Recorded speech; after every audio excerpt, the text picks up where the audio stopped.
नमस्कार दोस्तों, आप सभी का स्वागत है हमारी साइंस बायोलॉजी वाले चैनल में। लास्ट क्लास में हमने म्यूटेशन के बारे में पढ़ा, जिसमें हमने जीन म्यूटेशन देख लिया, है ना? हमने क्रोमोसोमल म्यूटेशन देख लिया, है ना? अब हम देखने वाले हैं पेडिग्री के बारे में, पेडिग्री एनालिसिस करेंगे, ठीक है? तो क्या होता है पेडिग्री, है ना? तो पेडिग्री का मतलब होता है वंशावली। जैसे आप लोग आय जाति बनवाने के टाइम पे जाते होंगे पटवारी के पास, है ना? तो पटवारी क्या करता है, उसको एक चार्ट बनाता होगा जिसमें आपको पूछा जाता है कि भाई आपके परदादा का नाम क्या है, आपके दादा का नाम क्या है, उसके कितने बच्चे हैं ना, फिर आपके पिताजी उसमें से कौन से हैं, है ना, फिर आपके पिताजी के कितने बच्चे, तो फिर किसका किसका आय जाति बनाना है, तो ऐसा किया जाता है, इसको बोलते हैं वंशावली, है ना। सेम पेडिग्री भी हम बनाते हैं वैसे ही, लेकिन यहाँ पर हम स्टडी करेंगे जेनेटिक कैरेक्टर्स कैसे ट्रांसफर हो रहे हैं। मान लो किसी को कोई जेनेटिक डिसऑर्डर है किसी भी प्रकार का, तो वो एक पीढ़ी से दूसरी पीढ़ी में कैसे जा रहा है और कौन कौन से बच्चे उसके प्रभावित होंगे, तो ये सब चीज़ें स्टडी की जाती है पेडिग्री एनालिसिस में। तो ठीक है, देखते हैं क्या होता है पेडिग्री एनालिसिस। ठीक है,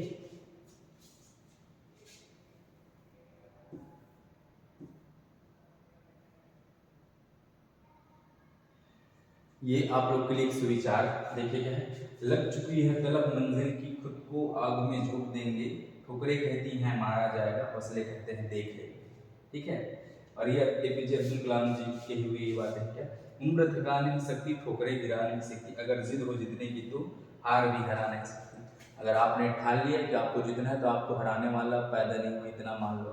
ठीक है, तो आपको ठानना बस है। पेडिग्री का मतलब ऐसा कुत्ते को खिलाने के लिए ये वाला पेडिग्री नहीं है ना। ये जो पेडिग्री है ये कुत्ते को खिलाने वाला पेडिग्री, तो हम इसके बारे में नहीं देखेंगे, है ना। लोग ऐसा नहीं समझना पेडिग्री का मतलब हाँ हम अब कुत्ते के बारे में पढ़ेंगे, कुत्ते को क्या क्या खिलाया जाता है, ऐसा नहीं है ना। हम क्या देखेंगे, हम देखेंगे कि पेडिग्री का मतलब होता है क्या, वंशावली, है ना।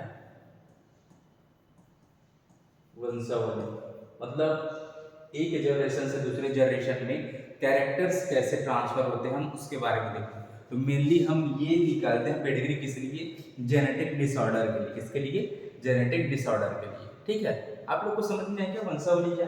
देखिए वंशावली का मतलब क्या होता है, ये है ग्रैंड पेरेंट, है ना, किसी के भी ग्रैंड पेरेंट। तो ऐसे ना हम बोलेंगे क्या कि दादा के पिताजी कौन, ऐसे। तो यहाँ पर ये है, मान लो इनका नाम है बुधारू। क्या है, बुधारू। ये परदादा है, क्या है, परदादा। ठीक है, अब इनका नाम है सुकालू। इनके दो बेटे हुए, एक का नाम सुकालू, एक का नाम दुकालू। सुकालू दुकालू इनके दो बच्चे हुए हैं ना, एक है सुकालू एक है दुकालू। ठीक है, तो ये है परदादा, ग्रैंड ग्रैंड पेरेंट, ये है ग्रैंड पेरेंट, ये है दादा। ठीक है, अब आप इसमें देख रहे हैं इसके कितने बच्चे हुए, एक दो तीन और ये चार, टोटल इनके चार बच्चे हैं। तो आपको इनमें बताता है कि इनमें आपके पिताजी कौन है। तो ये हैं, मान लो आपके पिताजी, तो यहाँ पर हम लिख देते इसको फादर, ये फादर, है ना। मतलब सुकालू आपके दादाजी हैं, तो ये आपके पिताजी, इनका नाम कुछ भी रख देते हैं ना, पोगोराम, पोगोराम। ठीक है, तो ये इनका नाम है पोगोराम, तो ये पिताजी है। अब इनके कितने बच्चे, तो इनके मान लो दो बच्चे हैं।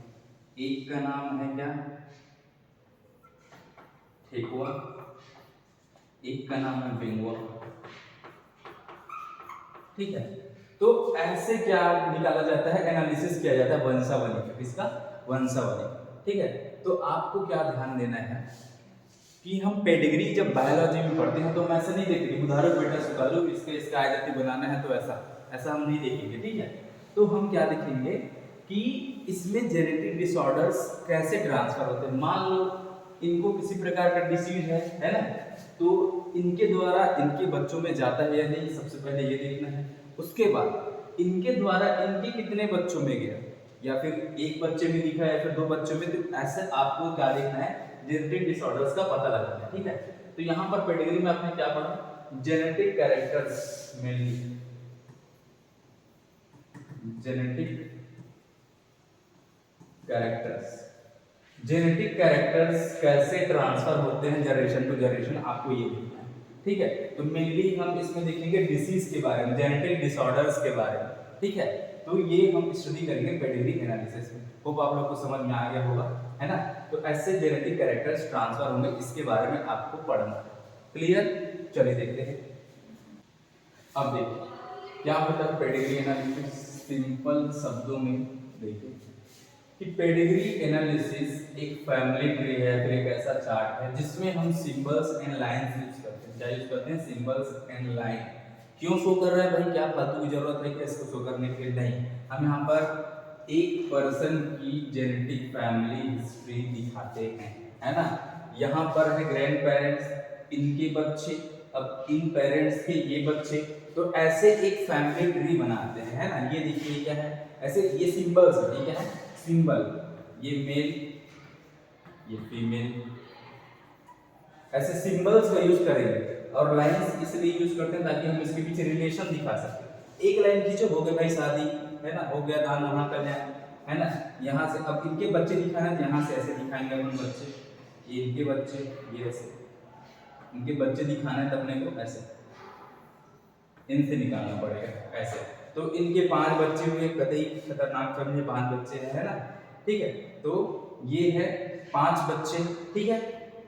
अब यहाँ पर आपको देखना है कि इसमें हमने क्या यूज किया, सिंबल्स यूज किए, और क्या यूज किया, लाइन। इसके अलावा कुछ दिखाई दे रहा है आपको? नहीं। तो पेडिग्री में हम यूज करते हैं सिंबल्स एंड लाइन्स, क्या दिखाने के लिए, फैमिली में किसी प्रकार के जो जेनेटिक कैरेक्टर्स हैं वो कैसे ट्रांसफर हो रहे हैं, या फिर उनमें कैसे कैसे कैरेक्टर्स हमने देखे एक परिवार में, ठीक है। तो यहाँ पर पेडिग्री में सिंबल्स पीपल को रिप्रेजेंट करता है ना। ये जो मेल और फीमेल बताइए, पीपल है ना, मैं किसी को थोड़ी बोल रही हूँ पीपल बरगद ऐसा वाला नहीं, पीपल है ना, आदमी, इंसान, ठीक है। तो इंसानों में क्या है, ये सिंबल्स हम बोल रहे हैं, ये इंसानों के लिए यूज करेंगे, इसके लिए, इंसानों के लिए, ठीक है। अब यहाँ से इंसानों को मतलब हम ये जानवरों में भी कर सकते हैं, ऐसा नहीं है कि केवल इंसानों में, लेकिन आपके समझने के लिए मैं बता रहा हूँ कि पीपल का मतलब कोई एक इंडिविजुअल, कोई भी एक जीव की बात कर रहे हैं, ठीक है। लाइन रिप्रेजेंट कर रहा है किसको, रिलेशनशिप को, बिल्कुल। ये लाइन क्या बता रहा है, मैंने एक लाइन खींची, हो गई भाई शादी, है ना। अब यहाँ से इसकी फिर लाइन खींचा, मेरे को अगर इनके बच्चे दिखाने हैं तो इनके बीच से ऐसे लाइन खींचूंगा, तो इनके बच्चे कितने हैं कि 1 2 3 4 5 बच्चे। अब मान लो ये क्या है, लड़की है, ये राउंड मतलब क्या, लड़की। तो इस लड़की की शादी हम करा रहे हैं एक लड़के से, तो इनके बीच फिर से लाइन खींच दो, हो गई शादी। फिर इनके बच्चे दिखाना यहाँ पर ऐसे। तो ऐसे हम क्या करते हैं, लाइंस खींचते हैं रिलेशन दिखाने के लिए, और सिंबल्स का यूज करते हैं क्या दिखाने के लिए, इंडिविजुअल दिखाने के लिए, लोग को दिखाने के लिए, ठीक है। ये हो गया। ये एक विजुअल टूल है जिसमें हम बायोलॉजिकल रिलेशनशिप एक फैमिली में वो डिटरमाइन करते हैं, ताकि हम मोड ऑफ इनहेरिटेंस जान सके। मोड ऑफ इनहेरिटेंस मतलब जो कैरेक्टर्स हैं, जेनेटिक कैरेक्टर्स या फिर जेनेटिक डिसीज है, उसके बारे में हम जान सके कि वो जेनेटिक डिसीज डोमिनेंट है या फिर वो रिसेसिव है ना। तो इस प्रकार से हम पेडिग्री एनालिसिस में ये ऑब्जर्व करते हैं कि अगर इन दोनों में से किसी को डिसीज है तो वो इसके जो 5 बच्चे उसमें से कितने लोग को प्रभावित कर रहा है। अगर मान लो कोई प्रभावित है तो इसके होने वाले बच्चे, तो उसमें कितने लोग प्रभावित हो रहे हैं या फिर कितने होने के चांसेस है। तो ये चीजें हम ऑब्जर्व करते हैं पेडिग्री एनालिसिस में। समझ गए ना? आपको केवल क्या देखना है, जेनेटिक डिसऑर्डर देखना है, और किस में देखना है, एक परिवार में देखना है, उस परिवार में कितने कितने लोग प्रभावित हो रहे हैं ये देखना है आपको, ठीक है। आप इस चीज को ऐसा ऑब्जर्व करके बता सकते हो, किसी को कोई बीमारी है ना, तो इसके इतने बच्चे हुए, तो इसमें मान लो ये रेड ब्लड वाला डिसीज वाला है, तो इनके 1 2 और 3 बच्चे प्रभावित हुए, तो 3 बच्चों में से अगर इसके बच्चे होंगे तो कौन कौन प्रभावित होगा ये आप बता सकते हो, ठीक है। इसके कितने बच्चे होंगे तो कौन प्रभावित हो सकता है, कौन नहीं होगा, तो ये चीजें आप बता सकते हैं पेडिग्री एनालिसिस में। क्लियर ना? एकदम क्लियर, ठीक है। तो यहाँ पर याद रखेंगे, मेनली हम 2 प्रकार के सिंबल्स यूज करेंगे। अभी आपको बहुत सारे सिंबल्स दिखाता हूँ मैं, लेकिन मेनली आपको क्या याद रखना है, ये राउंड, ये जो सर्कल है, ये फीमेल के लिए यूज करते हैं अपन, किसके लिए, फीमेल के लिए। और ये जो आपके पास ये स्क्वायर है, ये यूज करते हैं अपन मेल के लिए, इसके लिए, मेल के लिए। तो आपको ये ध्यान में रखना है, बस 2 सिंबल्स, मेल के लिए क्या, स्क्वायर, फीमेल के लिए सर्कल। तो आपको ये ध्यान में रखना है। अब यहाँ पर देखिए बहुत सारे सिंबल्स हैं, ध्यान दीजिएगा। ये देखिए, ये सिंबल्स यूज करते हैं अपन इसमें पेडिग्री एनालिसिस। देखिए ये क्या है, मेल। क्या है, मेल। तो स्क्वायर अगर ऐसा है ना, तो इसको बोलते हैं अपन मेल। क्या बोलेंगे, मेल। लेकिन ये मेल कैसा है, स्वस्थ मेल है, स्वस्थ है ना, मतलब इसको किसी प्रकार का डिसीज नहीं है, एकदम हेल्दी पर्सन। तो जितने भी हेल्दी रहेंगे उसके लिए अपन ऐसा ना ब्लैंक यूज करेंगे, ऐसा ब्लैंक, हेल्दी लोग के लिए। अगर हेल्दी मेल है तो ऐसा, हेल्दी फीमेल है तो ऐसे, है ना। अगर मान लो किसी का सेक्स अनस्पेसिफाइड है तो उसको ऐसा डायमंड शेप से हम दर्शाते हैं कि मालूम नहीं है कि मेल है कि फीमेल, तो उस कंडीशन में हम ऐसा डायमंड बनाते हैं, ठीक है। लेकिन ये भी क्या है, अनअफेक्टेड है। क्या है, अनअफेक्टेड, ऐसा। लेकिन मान लो हमको अफेक्टेड दिखाना हो, ये देखिए अनअफेक्टेड, ठीक है। अफेक्टेड दिखाना है तो ऐसे हम डार्क बनाते हैं। तो ऐसा मेल को अफेक्टेड दिखाना है तो ऐसा बना लो, उसके बाद ऐसा ऐसा कर दो, ये हो गया अफेक्टेड। फीमेल को अफेक्टेड बनाना है तो ऐसे कर दो, ये ऐसा ऐसा। अगर जिसके बारे में मालूम नहीं क्या है बच्चा, लेकिन उसको अफेक्टेड दिखाना है, बच्चा जो होगा वो अफेक्टेड है, तो ये ऐसे। तो जब अनअफेक्टेड है तो आप कुछ नहीं, ऐसा ब्लैंक बना दो एकदम, ठीक है, एकदम स्मूथ, किसी प्रकार का कुछ नहीं। लेकिन जिसको अफेक्टेड, कोई जिसको डिसीज है, जिसको डिसऑर्डर है, उसको बताने के लिए आप ऐसे अफेक्टेड दिखाते हैं, ठीक है। तो ये हो गया आपका क्या, मेन सिंबल्स आपको क्या याद रखना, देखिए ये male square, circle female, diamond six इसमें अनस्पेसिफाइड, और ये अनअफेक्टेड लोग, है ना, चाहे मेल हो चाहे फीमेल हो, है ना, ये अनअफेक्टेड लोग। और जिसको अफेक्टेड है उसको डार्क कलर में दिखा दीजिए, डार्क अफेक्टेड, मतलब इनको जेनेटिक डिसऑर्डर्स है, ठीक है। अब यहाँ पर हम ऐसे अगर नंबर डाल देते हैं, इसका मतलब क्या हो गया कि 5 अनअफेक्टेड है। अब इसी को अगर मैं ऐसे डार्क कर देता, यस ऐसे डार्क कर दिया मैं ऐसे, है ना। अब यहाँ पर मैं लिख दिया 5, ये 5, तो इसका मतलब क्या, 5 लोग अफेक्टेड है, यहाँ पर 5 लोग अनअफेक्टेड है, ऐसा। यहाँ पर ये कैरियर फीमेल, अगर कोई कैरियर है तो उसको अपन ऐसे बीच में ऐसे डॉट डॉट दिखाते हैं, ऐसा कि ये फीमेल जो है वो कैरियर है। कैरियर है का मतलब ये क्या है, इसको बीमारी को लेके जा रही है, इसको कुछ बीमार नहीं है, खुद बीमार नहीं, लेकिन ये बीमारी को लेके जा रही है, ऐसा, ठीक है। यहाँ पर अगर हमको शादी दिखाना होता है, 2 लोगों की शादी कराने की, सिंपल एक लाइन खींच दो भाई, ये मेल ये फीमेल दोनों की शादी कराएं, एक लाइन खींच दो, खत्म हो गई शादी, एकदम इजी, ठीक है।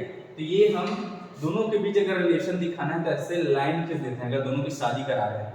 लेकिन ये जो डबल लाइन आपको दिखाई दे रही है, इसका मतलब होता है क्या, कॉन्सैग्यूनियस मैरिज। इसका मतलब क्या होता है कि रिलेटिव्स में, जैसे कि जनरली ऐसा ना कजन्स वगैरह में जैसे शादी हो जाता है ना कजन्स में, तो इनको हम बोलते हैं क्या, कॉन्सैग्यूनियस मैरिज, ठीक है, रिलेटिव्स के बीच शादी। तो यहाँ पर इसको हम ऐसे डबल से दिखाते हैं, ठीक है।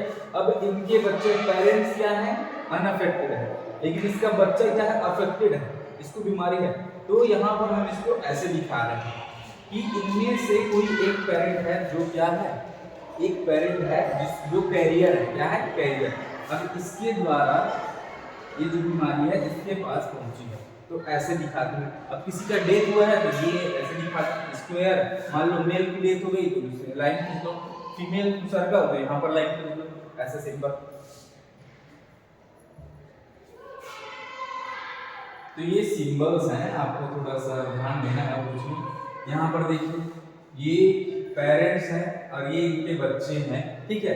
तो यहाँ पर हमने क्या देखा, ये दोनों अनअफेक्टेड है, इसके बच्चे भी अनअफेक्टेड हैं। तो यहाँ पर जो लेफ्ट में है वो पहले पैदा हुआ है, उसके बाद ये जो राइट है वो दूसरे नंबर पर पैदा हुआ, मतलब दोनों में से बड़ा कौन, लड़का है कि लड़की, तो लड़का बड़ा है भाई, ऐसा, ठीक है। ये हो गया प्रोपोसिटस एंड प्रोपोसिटा। इसका मतलब होता है सबसे पहले बीमारी इसमें ऑब्जर्व की गई। तो मान लो लड़कों में अगर सबसे पहले ऑब्जर्व की, सबसे पहले इसी ने दिखा है ऐसे करके, तो उसको बोलेंगे क्या, प्रोपोसिटस। सबसे पहले बीमारी इसके पास आई, इसके बाद इसके जनरेशन टू जनरेशन ट्रांसफर हुई, ऐसा, तो उसको बोलेंगे प्रोपोसिटस। अगर पहले किसी लड़की में ऑब्जर्व किया गया, फीमेल में, तब इसको बोलेंगे प्रोपोसिटा। क्या बोलेंगे, प्रोपोसिटा, ठीक है। अगर हमको ऑटोसोमल रिसेसिव दिखाना है, मतलब इसके पास क्या है, आधा हिस्सा है बीमारी का, आधा हिस्सा इसके पास, आधा हिस्सा मेल के पास आधा, फीमेल के पास आधा, है ना, तब इसको हम बोलते हैं क्या, ऑटोसोमल रिसेसिव, ऐसा दिखाना है। लेकिन अगर कोई सेक्स लिंक्ड दिखाना है ना, एक्स क्रोमोसोम या फिर वाई क्रोमोसोम में वो चीज है, तो यहाँ पर हम ऐसे दिखाते हैं। अगर कोई कैरियर है तो ठीक है, यहाँ पर हम दिखाएंगे ऐसे। तो ये हो गया आपका ये मेन चीजें। ये अबॉर्शन वगैरह को दिखाना है, ये ऐसा अबॉर्शन दिखा देते हैं, या फिर स्टिल बर्थ है ना, मतलब ये भी मालूम नहीं लेकिन बर्थ हो रहा है ऐसा, ठीक है। डाइजाइगोटिक ट्विंस, डाइजाइगोटिक मतलब समझ रहे हैं ना, दो जाइगोट का मतलब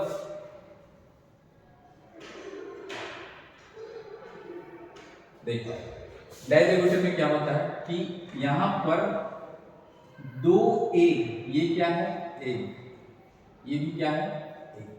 फीमेल में जनरली एक एग बनता है, चार बनते हैं लेकिन 3 नष्ट हो जाते हैं, तो फिलहाल समझने के लिए एक एग बनता है, लेकिन बाई चांस उसमें 2 एग बन गए। कितने एग बने हैं? 2 एग। तो एक स्पर्म से फर्टिलाइज हो रहा है, दूसरा एक स्पर्म से फर्टिलाइज हो रहा है, मतलब यहाँ पर दो अलग अलग स्पर्म से फर्टिलाइज हो रहा है। तो हो सकता है फीमेल के पास हमेशा क्या रहता है भाई एक्स, फीमेल के पास हमेशा एक्स, इसके पास हो सकता है 2 हो, ये स्पर्म एक्स हो सकता है, ये वाला वाई हो सकता है ना, ये एक्स भी हो सकता है वाई भी हो सकता है, ठीक है। अब चांसेस क्या है यहाँ पर देखिए डाइजाइगोटिक ट्विंस में, अगर ये ऐसा हुआ तो यहाँ पर क्या बनेगी फीमेल। कैसे बोले, क्योंकि दोनों क्या है एक्स क्रोमोसोम, तो फीमेल में ऐसे मिलता है क्या एक्स एक्स, तो ये हो गए, ठीक है। उसके बाद यहाँ पर क्या है एक्स और वाई, ये दोनों मिलेंगे तो क्या कौन सा बच्चा पैदा होगा? मेल। कौन सा? मेल। तो मेल में क्या होता है एक्स और वाई। क्लियर? तो आपको ऐसे बताना है डाइजाइगोटिक में चांसेस क्या क्या है। देखिए कि सेम लड़की भी हो सकती है, एक ही पेरेंट्स के लड़की भी हो सकती है दोनों बच्चे, और एक लड़की और एक लड़का भी हो सकता है। ऐसा किसमें? डाइजाइगोटिक में। दोनों लड़के हो सकते हैं, ये भी चांस है, दोनों लड़कियां हो सकती हैं, ये भी चांस है, या फिर दोनों अलग अलग भी हो सकते हैं, एक लड़की हुई उसके बाद एक लड़का, ऐसा, ठीक है, 2 बच्चे। तो यहाँ पर पॉसिबल किसमें है? डाइजाइगोटिक ट्विंस में। क्यों? क्योंकि ये 2 एग बनते हैं। कितने एग बने हैं? 2 एग। यहाँ से एक जाइगोट बनेगा, यहाँ से एक जाइगोट, मतलब 2 जाइगोट बनते हैं, 2 जाइगोट अलग विकसित हो रहे हैं, ठीक है, इसको बोलते हैं डाइजाइगोटिक ट्विंस, ठीक है। लेकिन मोनोजाइगोटिक ट्विंस मतलब आइडेंटिकल ट्विंस में क्या होता है, एक एग है, मतलब एक एग है, क्या है? एक एग, यहां से ये स्पर्म, अब ये मान लो कौन सा स्पर्म है? वाई वाला, और ये एक्स, हमेशा एक्स ही रहता है, ठीक है। तो ये हो गया। अब इन दोनों के मिलने के बाद मान लो क्या बना? जाइगोट। ये जाइगोट, इसके पास क्या है? एक्स भी है ना, ये एक्स भी है और ये वाई भी। तो एक्स और वाई किसमें रहता है? लड़कों में। तो ये जो जाइगोट है, ये क्या है? ये मेल बनाएगा। क्या बनाएगा? मेल। लेकिन जुड़वा कैसे पैदा होंगे? तो ये जो एक्स वाई जाइगोट, ये जो मेल है, ये क्या है? मेल। अब यही जाइगोट क्या करता है? ऐसे डिवाइड करता है। तो यहाँ पर ऐसे एक जाइगोट के बजाय ऐसे 2 जाइगोट बनते हैं, तो जाइगोट सेम बनेंगे ना, यही डिवाइड हुआ है, तो यहाँ पर भी क्या रहेगा? एक्स और वाई। तो यहाँ पर दोनों बच्चे आइडेंटिकल बनेंगे, मतलब सेम ही बनेंगे। अगर ये एक्स वाला क्रोमोसोम है, मान लो स्पर्म है एक्स वाला, तो यहाँ पर सेम 2 लड़कियां ही पैदा होंगी, या तो 2 लड़के पैदा होंगे या तो 2 लड़कियां, लेकिन दोनों एक साथ नहीं दिखेंगे, एक लड़की एक लड़का ऐसे पैदा नहीं होता आइडेंटिकल ट्विंस में। तो ये आपको ध्यान में रखना है, ठीक है। तो ऐसे दिखाते हैं आप, ठीक है, मोनोजाइगोटिक और ये हो गया डाइजाइगोटिक। क्लियर? सिंपल।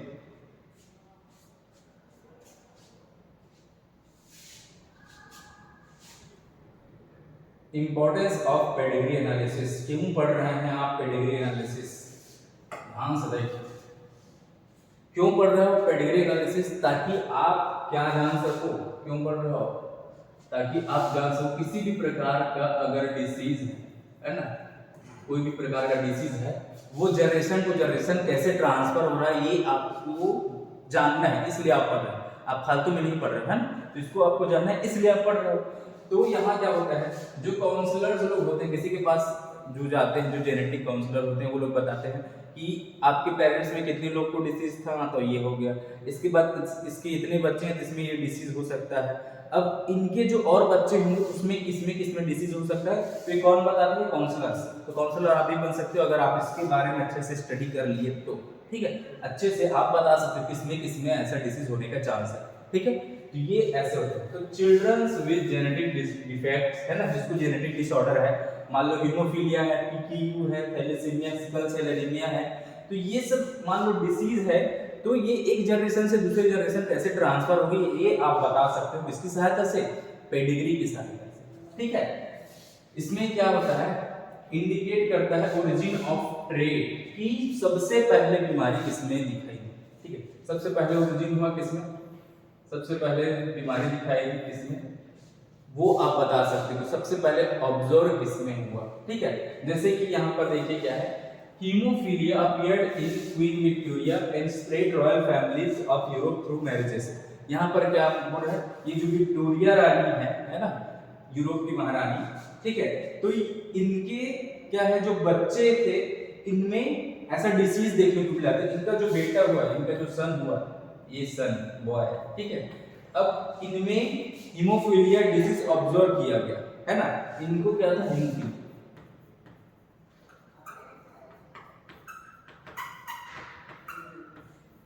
इनको हीमोफीलिया सन, ठीक है। अब ये कहीं ना कहीं कैरियर थी, है ना, ये क्या थी, कैरियर मतलब ये वाहक थी, तो इनमें क्या था, एक्स क्रोमोसोम में रहता है हीमोफीलिया का, है ना, हीमोफीलिया का डिसीज एक्स क्रोमोसोम वाला है, तो यहाँ से एक्स क्रोमोसोम जाएगा, अब इनके हस्बैंड थे तो उनसे क्या मिलता है, वाई क्रोमोसोम, तभी ये लड़का होगा, है ना, तो एक्स क्रोमोसोम में क्या था, डिसीज था, एक क्रोमोसोम में क्या था, हीमोफीलिया का ऐसा डिसीज था, और वाई क्रोमोसोम ये नॉर्मल था, तो यहाँ पर क्या है, एक्स क्रोमोसोम मेल के पास एक ही रहता है ना, इस कारण से इसका जो बच्चा हुआ वो कैसा था, डिसीज था, है ना, मतलब इसको हीमोफीलिया था, ठीक है। हीमोफीलिया एक ऐसी बीमारी है जिसपे ना ब्लड का क्लॉट नहीं होता, तो ब्लड बहते रहता है, कंटिन्यू ऐसे बहते रहते हैं, बहुत स्लो क्लॉटिंग होती है, ठीक है। तो इसको अगर नॉर्मल चोट लगती ना तो भी बहुत सारा खून बह जाता है ऐसा, ठीक है। तो इस प्रकार के डिसीज ऑब्जर्व किए गए इस फैमिली में, तो यहाँ से इनकी जो शादी हुई, इनके जो बच्चे हुए उनमें फैल गया, है ना, तो जिसके पास एक्स क्रोमोसोम गया उसके पास ये फैल रहा है, ठीक है। तो फीमेल में कब देखने को मिलता है, जब दोनों एक्स क्रोमोसोम प्रभावित हो, एक्स एच, यहाँ पर एक्स एच, लेकिन मेल में एक्स एच और वाई है तो प्रभावित होगा, केवल एक्स रहता है ना, ये बड़ा रहता है एक्स क्रोमोसोम, इस कारण से इसमें दिख जाता है, ठीक है। तो यहाँ पर एक बच्ची तब प्रभावित होगी जब ये दोनों होंगे, दोनों एक्स क्रोमोसोम प्रभावित, लेकिन विक्टोरिया रानी में क्या था, एक एक्स क्रोमोसोम था, दूसरा क्या था, नॉर्मल क्रोमोसोम था। तो इस प्रकार से ऑब्जर्व किया गया, सबसे पहले ओरिजिन कहाँ हुआ था, इस ट्रेट का, तो हीमोफीलिया के बारे में सबसे पहले ये ऐसा ऑब्जर्व किया गया, ठीक है। तो ये सब चीजें आप जो एक्स वाई ये सब देख रहे हैं ना, ये भी आप समझ जाओगे कैसे स्प्रेड हो रहा है, कैसी बीमारियां फैल रही हैं इसको, ठीक है। तो ये हो गया इसके इंपॉर्टेंस, इसमें जो हार्मफुल इफेक्ट्स हैं मैरिज के क्लोज रिलेटिव में, इसको आप बता सकते हैं, ठीक है। अब इसकी ही फैमिली में अगर ऐसे कजिन्स वगैरह में ऐसे शादी हो रही है तो ये बीमारी इसी के परिवार में ऐसे फैलेगी, क्योंकि इसी के परिवार के लोग डिफेक्टेड हैं। लेकिन मान लो ये लोग शादी कर रहे हैं कोई दूसरे परिवार से जहां पर किसी प्रकार की बीमारी नहीं है, तो वहां पर फिर क्या है, वो चीज नजर आने लगता है। तो ऐसे क्या है, क्लोज रिलेटिव्स में अगर शादी कर रहे हैं और इस प्रकार का किसी प्रकार का जेनेटिक डिसऑर्डर है तो ऐसे स्प्रेड हो जाता है, ऐसे बोलते हैं, ठीक है।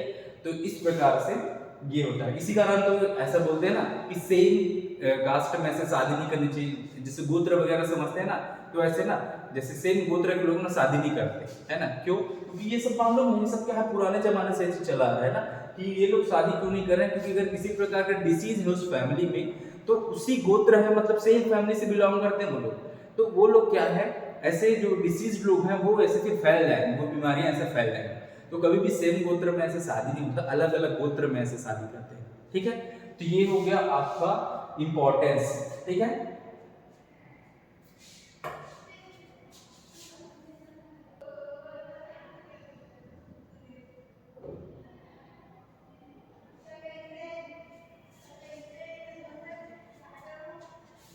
टाइप ऑफ ट्रेट, अब आपको ये देखना है कि डिसीज कितने प्रकार का, तो जो जेनेटिक डिसऑर्डर हम पेडिग्री में ऑब्जर्व करेंगे वो कितने प्रकार के, कितने प्रकार के जेनेटिक डिसऑर्डर देखिए, एक ऐसे डिसऑर्डर जो वाई क्रोमोसोम से संबंधित है, मतलब वाई क्रोमोसोम में उस प्रकार के डिसीज जीन है ना, मतलब डिफेक्टेड जीन है वाई क्रोमोसोम में। तो वाई क्रोमोसोम किसमें मिलता है? केवल और केवल मेल में। तो जितने मेल रहेंगे वो प्रभावित होंगे, तो मेल में देखने को मिलेगा अगर वाई क्रोमोसोम में अगर डिसीज है तो, ठीक है। और फिर एक्स क्रोमोसोम में, तो जितने भी एक्स क्रोमोसोम रहेंगे, तो मेल में भी एक्स क्रोमोसोम रहता है, फीमेल में भी एक्स क्रोमोसोम रहता है। तो फिर उस कंडीशन में क्या है, हमको एक्स क्रोमोसोम में जितने भी डिसऑर्डर्स हैं, जो भी डिफेक्ट है, वो सब देखने को मिलते हैं। ये क्या है? कलर ब्लाइंडनेस, हीमोफीलिया, ठीक है, मस्कुलर डिस्ट्रॉफी। तो ये सब क्या है? एक्स क्रोमोसोम से होने वाला डिसीज है, एक्स क्रोमोसोम प्रभावित रहता है। तो ये हो गया। तो ये जो दोनों है इसको बोलेंगे हम सेक्स लिंक्ड डिसऑर्डर्स। एक्स और वाई क्या है? सेक्स क्रोमोसोम है, इसको बोलते हैं अपन सेक्स लिंक्ड डिसऑर्डर, ठीक है। अब यहाँ पर है ऑटोसोम्स, तो यहाँ पर देखिए एक्स और वाई क्रोमोसोम के यहाँ पर आप समझिए, यहाँ पर है मेल के पास एक्स वाई क्रोमोसोम, ये है फीमेल जिसके पास डबल क्रोमोसोम, ये फीमेल, ये है मेल। तो इसके पास क्या है? अगर एक्स क्रोमोसोम में किसी प्रकार का डिसीज है तो मेल में पूरा एकदम फट से दिख जाएगा, ठीक है, क्योंकि इसका वाई क्रोमोसोम छोटा रहता है। तो फीमेल में क्या है? मेल में जनरली ऑब्जर्व किया जा सकता है। फीमेल में क्या है? दो एक्स क्रोमोसोम्स हैं। जब दो एक्स क्रोमोसोम्स हैं तो यहाँ पर क्या है? अगर एक्स क्रोमोसोम अगर प्रभावित है तो दूसरा एक्स क्रोमोसोम इसको क्या कर देता है? ऐसे ना उसको दबा के रख देता है। तो फीमेल में जनरली अगर एक एक्स क्रोमोसोम प्रभावित है तो ऐसे लक्षण दिखाई नहीं देंगे, ये नॉर्मल जिंदगी जी लेते हैं ऐसा, ठीक है। लेकिन वाई में पूरा दिख जाएगा भाई, कभी भी ऐसा हुआ तो, है ना। तो ये हो गया, ये हो गया आपका एक्स और वाई क्रोमोसोम से संबंधित, तो इसको बोलेंगे सेक्स लिंक्ड डिसऑर्डर्स, ठीक है। अब एक से लेकर ये है फर्स्ट नंबर का क्रोमोसोम और ये है 22 नंबर का क्रोमोसोम। एक से लेकर 22 का किसी भी क्रोमोसोम में गड़बड़ी हुई उसको बोलते हैं अपन ऑटोसोमल डिसऑर्डर्स। क्या बोलते हैं? Autosomal disorder. चाहे वो 11 नंबर का क्रोमोसोम है, जैसे हमने सिकल सेल वगैरह पढ़ा है, थैलेसीमिया पढ़ा है, तो ये हो गया 11 नंबर के क्रोमोसोम में गड़बड़ी के कारण वो बीमारी हो रही थी। तो ये क्या है? Autosomal disorder. क्या है? ऑटोसोमल डिसऑर्डर, ठीक है। तो ये आपको ध्यान में रखना है। तो कितने प्रकार के आपने ये डिसऑर्डर्स ऑब्जर्व किए? 3 प्रकार के। एक, जब ऑटोसोम्स में किसी प्रकार की गड़बड़ी होती है तो, दूसरा एक्स क्रोमोसोम में अगर किसी प्रकार की गड़बड़ी हो रही है तो, और तीसरा वाई क्रोमोसोम, है ना। तो जनरली ये चीज आपको ध्यान में रखना एग्जांपल के साथ, ये ठीक है। सिंबल्स हम यूज करते हैं, देखिए यहाँ पर अगर हमको ऑटोसोम्स दिखाने हैं तो हम ऐसा ए यूज करते हैं, ए, ठीक है। तो अगर डोमिनेंट दिखाना है तो ऐसा डोमिनेंट दिखा दीजिए भाई, दोनों ए है तो डोमिनेंट है। अगर दोनों स्मॉल ए हैं तो फिर क्या होगा? वो रिसेसिव है। तो ये आप बता सकते हैं। अगर सेक्स लिंक्ड दिखाना है तो आपको एक्स क्रोमोसोम और वाई क्रोमोसोम का यूज करना पड़ेगा। अगर फीमेल है तो डबल एक्स और मेल है तो एक्स और वाई, ठीक है। तो यहाँ पर देखिए अगर फीमेल अफेक्टेड रहती है तो ऑल मेल चाइल्ड अफेक्टेड, है ना। अगर ये जो फीमेल है जिसके पास डबल एक्स क्रोमोसोम है, अगर फीमेल अफेक्टेड है ना, फीमेल के पास दोनों एक्स क्रोमोसोम में गड़बड़ी है, ये ऐसा हीमोफीलिया, दोनों एक्स क्रोमोसोम में अगर गड़बड़ी है, ठीक है, तो यहाँ पर जो मेल बनेगा तो वो प्रभावित होगा। कैसे बोल रहे हैं? देखिए यहाँ पर मेल बना लो एक्स और वाई, ये नॉर्मल, ठीक है। अब यहाँ से हमने ये निकाला ऐसे, तो यहाँ से क्या आएगा? एक एक्स आएगा, तो ये एच वाला, यहाँ से क्या आएगा? ये वाई। तो ये जो लड़का पैदा हुआ है उसमें ये बीमारी दिखाई देगी, ऐसा बोल रहा है, ठीक है। तो फीमेल जो अफेक्टेड है उसके मेल चाइल्ड जितने भी होंगे, मेल बच्चे, है ना, लड़के जितने होंगे वो प्रभावित होंगे उस डिसीज से, अगर फीमेल में बीमारी है तो, ठीक है। ये है आपका टाइप ऑफ ट्रेट, बिल्कुल आप इसको ध्यान में रखेंगे, ठीक है। अब देखिए आपको मैं ना कलर ब्लाइंडनेस का ना एक एग्जांपल करके बता रहा हूँ, एकदम इजी, आप समझ जाओगे आसानी से। कलर ब्लाइंडनेस की पेडिग्री हम बनाते हैं। कलर ब्लाइंडनेस मतलब इसको क्या बोलते हैं? वर्णांधता।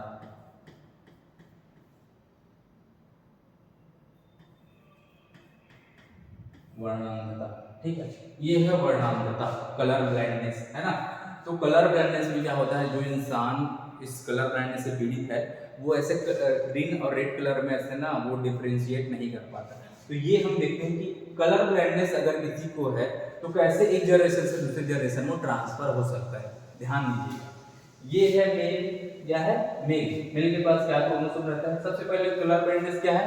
सबसे पहले इसको हम देख लेते हैं। कलर ब्लाइंडनेस है क्या? X chromosomal disorder. क्या है? X chromosomal x chromosomal disorder, ठीक है। अब ये रिसेसिव डिसऑर्डर है, क्या है? रिसेसिव। रिसेसिव का मतलब होता है कि जब दो रेसेसिव साथ में रहेंगे तभी वो कैरेक्टर दिखाई देगा, लेकिन अगर एक रेसेसिव एक डोमिनेंट है तो वहां पर वो कैरेक्टर दिखाई नहीं देगा। तो ये क्या है? एक रेसेसिव डिसऑर्डर है। तो ये मेल है, मेल, इसके पास है एक्स और वाई, क्या है? एक्स और वाई, ध्यान। अब ये है फीमेल, इसके पास क्या है? एक्स और एक्स। अब यहां पर हम बोल रहे हैं कि इस फीमेल को कलर ब्लाइंडनेस है, क्या है? Colour blindness. अब इसकी एक मेल से शादी होती है जो एकदम हेल्दी है, जो किसी प्रकार का डिसीज नहीं है। तो यहाँ पर हम इसको बना लेते हैं ऐसा, ये है कलर ब्लाइंडनेस के लिए इसको सी लिख देते हैं, इसको भी सी लिख देते हैं। तो यहाँ पर हमको फीमेल अफेक्टेड है और मेल हेल्दी है, ये आपको पता चलेगा। अब इन दोनों की हम यहाँ पर ये देखो शादी करा दी, एक लाइन खींच के। अब इनके जो बच्चे हुए तो कितने बच्चे हुए? देखिए 1 2 3 4। अब आपको ये बताना है कि कितने बच्चे प्रभावित होंगे। तो इस सिंबल से आप बता सकते हो। एक्स है, ये किसी भी एक से आया, एक्स आया है ना, यहाँ से एक्स आया, यहाँ से फिर वाई, ये मेल बना। तो एक्स इसका डिफेक्टेड है, तो यहाँ पर ये एक्स से डिफेक्टेड है, सी लिख देते हैं, ठीक है। यहाँ से एक्स, मेल से एक्स आया नॉर्मल वाला, फीमेल से एक्स, है ना, ये हो गया क्या? ये ऐसा डिफेक्टेड दिख रहा है कि नहीं? यहां से हमको एक्स मिला मेल से प्योर वाला, जिसमें किसी प्रकार का डिसीज नहीं है। फीमेल से क्या मिला? एक्स, जिसमें डिसीज है। तो यहाँ पर ये जो फीमेल आपको नजर आ रही है, ये है कैरियर, क्या है? कैरियर।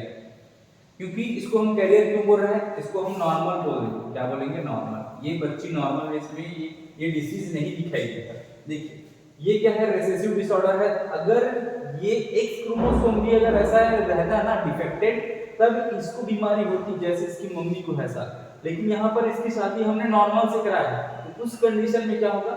ये है कैरियर। तो जितने भी फीमेल चाइल्ड बनेंगे वो कैसे बनेंगे? एक्स एक्स एक्स, ऐसा।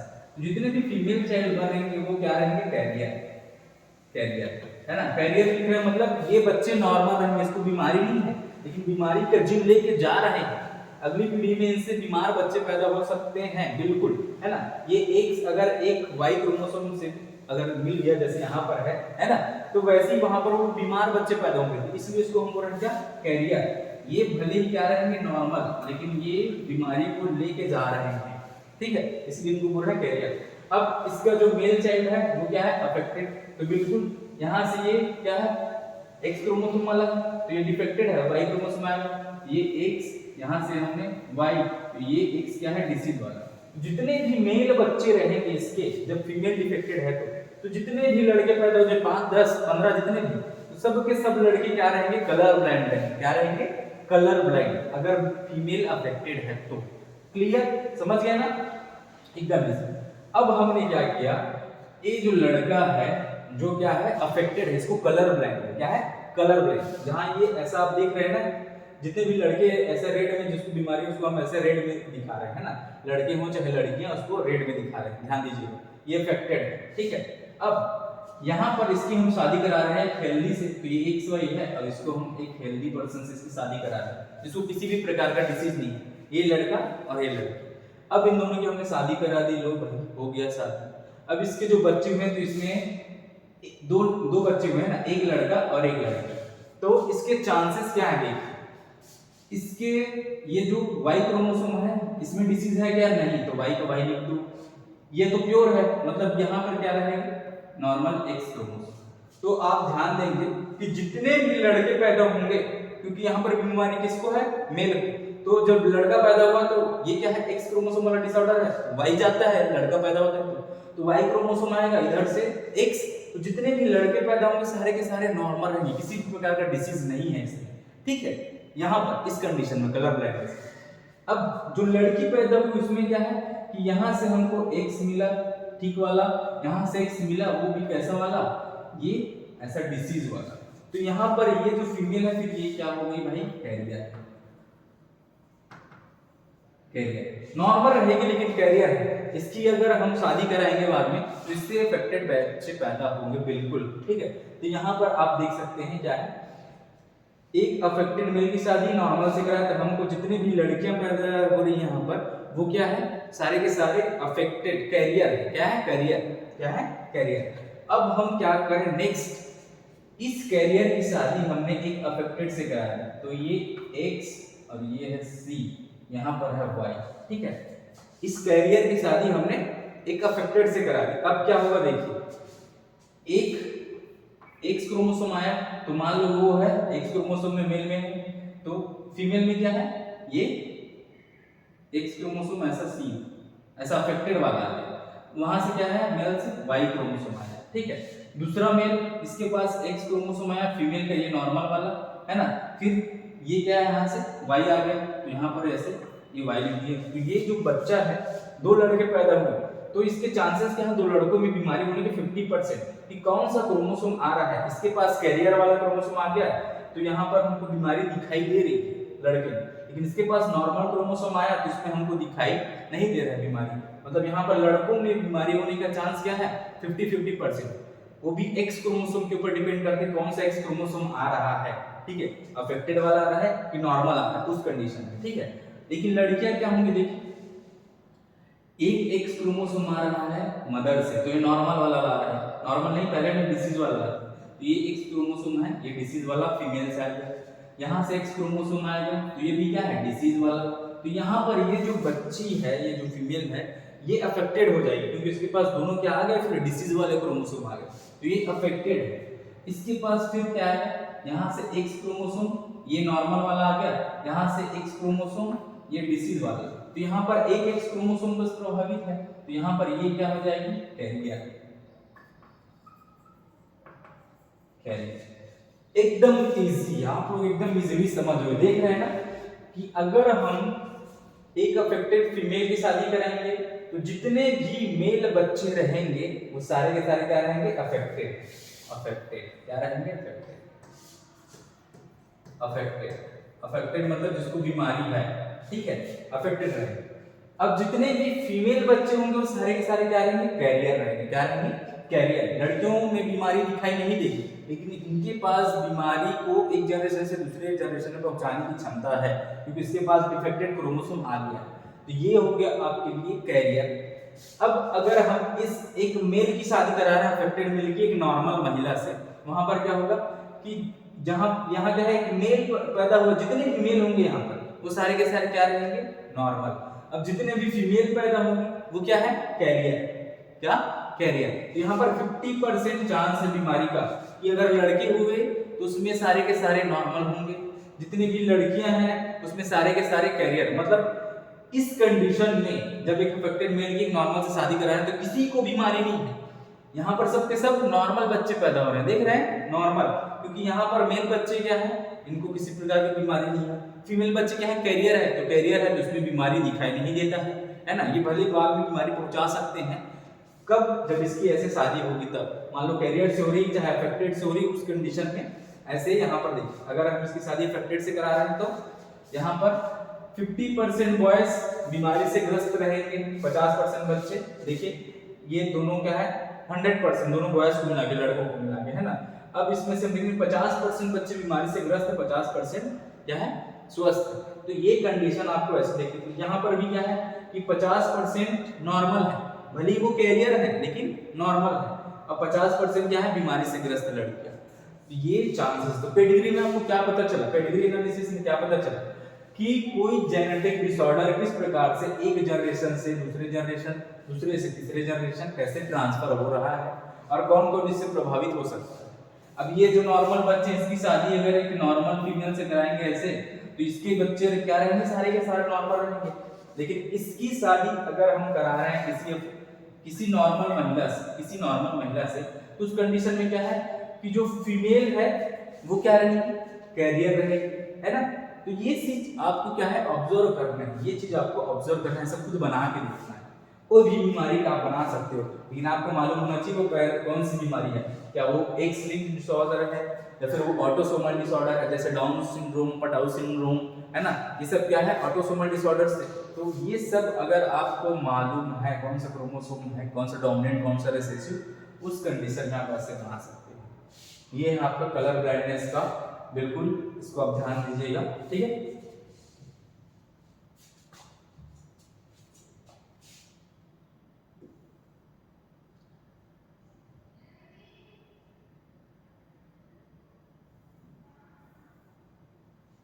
आपको प्रैक्टिस के लिए, देखिए प्रैक्टिस के लिए आपको बनाना है ना, आपको ये देख के बताना है कि कैसा डिसऑर्डर है, क्या ये वाई क्रोमोसोम वाला डिसऑर्डर है या फिर एक्स क्रोमोसोम वाला। तो सबसे पहले वाई क्रोमोसोम वाला है या नहीं ये देख लेते हैं। वाई क्रोमोसोम मतलब मेल अफेक्टेड है, वाई क्रोमोसोम मतलब मेल अफेक्टेड है। यहाँ पर मेल अफेक्टेड दिखा रहा है क्या? नहीं। तो यहीं से ये चीज रॉन्ग हो गया कि ये वाई क्रोमोसोम वाला नहीं है, क्योंकि हमने मेल को क्या बनाया है? नॉर्मल। क्या है? नॉर्मल। तो वाई क्रोमोसोम वाला नहीं है। दूसरा क्या है? एक्स लिंक्ड है क्या? तो अगर एक्स लिंक्ड रहता तो यहाँ पर मेल प्रभावित रहता, क्योंकि इसके पास क्या है? एक एक्स क्रोमोसोम रहता है। अगर एक्स क्रोमोसोम में डिसऑर्डर है तो ये तो फिर अब आपको दिखाई दे जाता, तो मतलब ये क्या है? एक क्रोमोसोम वाला डिसऑर्डर भी नहीं है मेल में, है ना। फीमेल में देखिए क्या कंडीशन है कि फीमेल में तो 2x क्रोमोसोम है। क्या है? 2x chromosome. तो ये है क्या? तो अगर ये एक्स क्रोमोसोमल डिसऑर्डर है, ठीक है, तो ये इसको बीमारी है, इसको क्या है? बीमारी। तो इसको हम देख लेते हैं एक्स क्रोमोसोमल है या नहीं फीमेल में। यहां से आया, इसके मेल बच्चे प्रभावित हुए, है ना। ये है एक्स वाई और ये है एक्स सी, एक्स सी, ठीक है। समझते हैं ये एक्स क्रोमोसोमल डिसऑर्डर है या नहीं। अब यहाँ पर इसमें मेल को अफेक्टेड दिखा रहा है, मतलब इसके पास एक एक्स क्रोमोसोम आया, एक्स क्रोमोसोम सी वाला, वाई क्रोमोसोम आ गया। चल ये मेल हो गया अफेक्टेड। दूसरा हमने देखा क्या कि फीमेल नॉर्मल है, तो यहाँ पर एक्स क्रोमोसोम आया किससे? मेल से। एक एक्स क्रोमोसोम आया फीमेल से, तो ये कैरियर हो गई। तो यहाँ पर इसको हमको ऐसे डॉट बनाना चाहिए था, है ना। तो ये ऐसा क्या है? ये तो नॉर्मल बच्ची है, लेकिन यहाँ पर क्या रहा है? कैरियर। तो इसको हम क्या बोलेंगे फिर? ये भी एक्स क्रोमोसोमल डिसऑर्डर नहीं है। नेक्स्ट और समझिए यहाँ पर क्या है? एक और लड़की हुई है, इसको बोल रहे हैं कि ये क्या है? डिसीज्ड है। यहाँ से ले लो भाई एक्स क्रोमोसोम नॉर्मल वाला, यहाँ से एक्स क्रोमोसोम ले लो डिसीज वाला। तो यहाँ पर इसको ऐसा कैरेक्टर है जिसको तो हम कैरियर बोल रहे हैं, लेकिन ये क्या है? बीमारी से ग्रस्त है। तो फिर ये क्या है? एक्स लिंक्ड डिसऑर्डर है क्या? बिल्कुल नहीं। तो ये सब चीजें यहाँ पर ना ही एक्स वाली है ना ही वाई वाली, ये हो गया। अब आपको बताना है कि फिर है क्या चीज, कैसा डिसऑर्डर है। तो सबसे पहले ध्यान देंगे, एकदम इंपॉर्टेंट बात, जब भी मेल या फिर फीमेल को ऊपर में ऐसा ना आपको दिखा दे कि इनमें से कोई भी एक क्या है? डिसीज्ड है। क्या है? डिसीज्ड है। लेकिन सबसे पहले आपको निकालना होगा एक्स वाला है कि वाई वाला। अगर ये दोनों गलत साबित हो जाएंगे उस कंडीशन में आपके लिए क्या फायदेमंद है? अगर दोनों में से कोई भी एक क्या है? डिसीज्ड है, तब ऐसा नेचर डोमिनेंट का होता है। किसका? डोमिनेंट। डोमिनेंट। जब हम किसी को डोमिनेंट दिखाना है तो हम यहाँ पर ऐसे लिख देते हैं कि दोनों में से कोई एक अफेक्टेड है डोमिनेंट वाले चीज में। ऑटोसोमल डिसऑर्डर की बात करेंगे तब, ठीक है। रेसेसिव में क्या है? रेसेसिव में इसके पास दोनों क्रोमोसोम क्या है? डिसीज वाले हैं। तो यहाँ पर क्या होने चाहिए कि जितने भी मेल है सब के सब क्या होने चाहिए? अफेक्टेड होने चाहिए रेसेसिव, है ना। रेसेसिव में यहाँ पर क्या है? ये डिसीज है, ये तो स्वस्थ है, तो ऐसे नहीं होता। तो यहाँ पर क्या है? डोमिनेंट, जिसके पास ये क्रोमोसोम चला गया, देखिएगा डोमिनेंट कैसे, ये एक्स वाई ऑटोसोमल है, तो उसको कैसे लिखा है? ऑटोसोमल को दिखाने के लिए ए यूज करते हैं ना। यहाँ पर क्या है? ए, है ना, ये ठीक है, कोई दिक्कत नहीं है, इसको नॉर्मल है। यहाँ पर क्या है? ए है, लेकिन ये दो ए बना दिए पर एक क्या है? डिसीज वाला। क्या है? डिसीज वाला। तो यहाँ पर आप देख सकते हैं ये डिसीज वाला, तो इसको हम ऐसे मार करके रख देते हैं, एक है ना। तो एक क्रोमोसोम में हमको डिसीज दिखाई दे रहा है, बाकी एक क्रोमोसोम नॉर्मल है। तो अगर ये ए आया यहाँ से मेल से, यहाँ से एक ए आया डिसीज वाला, कौन सा वाला? डिसीज वाला। तो ये डिसीज वाला जहां आ गया ये अफेक्टेड। क्या है? अफेक्टेड, अफेक्टेड, ठीक है। अब यहाँ दूसरी हम बच्ची बना रहे हैं, यहाँ से ए आया नॉर्मल वाला, इधर से ए आया नॉर्मल वाला, तो फिर ये बच्ची प्रभावित है या नहीं? तो ये नॉर्मल। लेकिन यहाँ से ए आ रहा है मेल से और यहाँ से ए आ रहा है कौन सा वाला? अफेक्टेड वाला। तो यहाँ पर ये जो बच्ची है वो क्या हो जाएगी? प्रभावित। ये भी क्या है? Affected, affected. ये है नॉर्मल। यहाँ पर एक मेल बना तो मेल में हम एक ए लेते हैं, यहाँ से एक नॉर्मल वाला ए आ गया तो ये बच्चा भी फिर क्या है, ये भी नॉर्मल, क्या है, नॉर्मल। तो यहाँ पर ये जो कैरेक्टर है इसको देख के आप बता सकते हैं कौन सा डोमिनेंट है, कौन सा रिसेसिव डिसऑर्डर है, ऐसे पेडिग्री बना सकते हैं। अगर मैं बोल रहा हूँ ये डोमिनेंट है तो ये क्रोमोसोम, ये अफेक्टेड क्रोमोसोम जिसके पास भी जाएगा, किसी के पास भी जाए, चाहे मेल में जाए चाहे फीमेल में जाए, ये भेदभाव नहीं रखता डोमिनेंट डिसीज वाला, ये जिसके पास जाएगा उसको बीमारी हो जाएगी। तो आपको ये ध्यान में रखना है, अगर डोमिनेंट नेचर हुआ, कौन सा वाला, डोमिनेंट, है ना, तो कभी भी डोमिनेंट वाला अगर आपको नजर आएगा तो पेडिग्री में ऐसा ही नजर आएगा, जिसमें सबसे शुरू पेरेंट्स जो दिखाई देंगे ना, वो क्या दिखाई देंगे आपको, बीमारी से ग्रस्त, है ना, ये अफेक्टेड है तो ऐसा अफेक्टेड दिखाई देगा। लेकिन जब आप रिसेसिव पढ़ोगे तो यहाँ पर इन दोनों को ऐसा नॉर्मल ग्रीन ग्रीन बना देंगे, ये ग्रीन और ये ग्रीन, दोनों ग्रीन, लेकिन इसमें से एक कैरियर रहेगी तो इसके जो बच्चे रहेंगे उसमें ना मेल में आपको ये सिम्टम्स दिखाई देंगे 50%, ऐसे आपको रिसेसिव वाले में ध्यान में देना है। अगर रिसेसिव में हमको बीमारी दिखाना रहता है तो हम इसको दोनों को ऐसे कलरफुल करते हैं, दोनों को ऐसे बना देते हैं, तब ये रिसेसिव रहता है।